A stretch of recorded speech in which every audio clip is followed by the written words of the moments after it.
aí galera, beleza? Seja bem-vindo em mais um vídeo em nosso canal. Galera, a gente tá com essa mini plaquinha para quem quer um projetinho de sonho, um carrinho. Essa plaquinha é D4.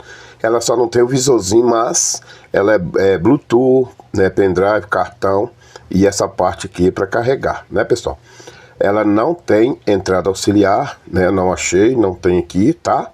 Mas uma plaquinha muito boa, né? 3 watts por cada saída, até 5 watts para cada saída, pode estar ligando, tá? E também alimentação de 3.7 a 5 volts, né, pessoal? Isso aqui, ó. Então a plaquinha muito prática para vocês utilizar aí, né?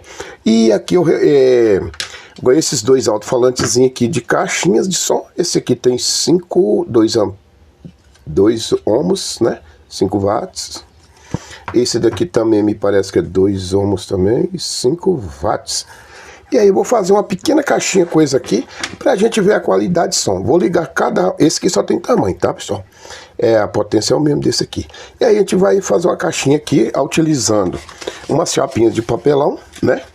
E também, pessoal, a gente vai estar usando uma bateriazinha de lítio, tá? De 3.7 4.2 para carregar essa bateria. Você conecta aqui, põe seu carregador aqui, conecta o carregador aqui, a bateria já está no lugarzinho dela aqui. Então, a sua bateria vai recarregar, não precisa de pôr carregador atrás nem nada, e nem também precisa de pôr interruptor, porque ela já tem aqui, ó, o interruptorzinho aqui, ó, a chavinha aqui, ó. Tá bom? Os 2 chicotinhos tá aqui, até é velho, sabe, pessoal? Que essa plaquinha também é velha.